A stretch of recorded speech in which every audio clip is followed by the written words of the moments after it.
The subject matter of this video is going to be mid-budget movies, but I refer to them a lot in this video as mid-list, which is the wrong way to refer to them. Mid-list is a term that's usually applied to books and novels, but I'm using them for movies. So whenever you hear me say the phrase mid-list, I'm really talking about mid-budget movies. But let's get into the video. These days, it seems like movies, the way Hollywood has evolved, theatrical movies that are, on the big screen, there's only two types of movies that come out. Like huge mega budget, sci-fi blockbusters like the superhero movies, Jurassic World, things like that. Or small micro budget movies like a low budget horror movie or drama, like, 10 to 20 million. It seems like the mid-list movie, that's for 65 or 50 million, that seemed like it had died because there aren't too many movies that come out these days in the theaters with that kind of price tag, that kind of budget. But it looks like DC and HBO Max might be reviving it because according to the Variety article that was released, they are thinking of putting, movies on HBO Max that are DC-centric that cost about $65 million to make. And I'm wondering, is this going to be what other streaming services will do following suit, like Disney Plus?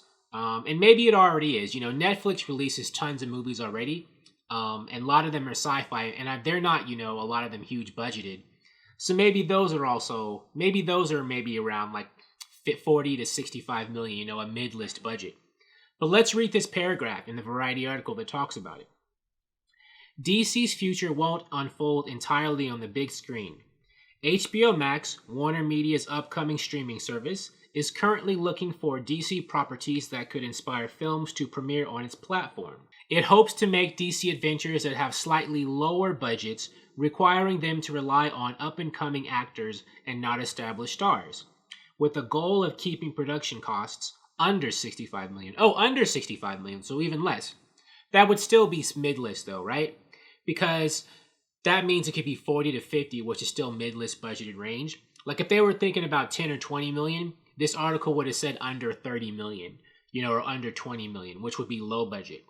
But, under 65 is raising that threshold a bit higher. So that, to me, that says mid-list. If my understanding of a mid-list movie is correct, or mid-budget. And I'm cool with that. I mean, DC has a gajillion heroes and villains who have yet to be explored on the screen. And if this is how, in live action, right?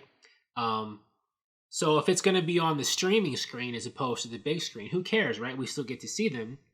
And if it's going to be on a streaming service, there will be freedom to make it more, I guess, sophisticated than a lot of the CW shows are. Like, I think it's cool when a DC character comes to like The Flash or Arrow or something. But, the tone of those shows and the production values, they're a bit different, and they don't allow the storytellers to take those characters to the same kind of places they would be allowed on something like HBO Max or even DC Universe, right? Like Titans is a lot grittier and edgier than the CW shows, right? Because it's on streaming, they're able to get away with that. So I'm cool with this.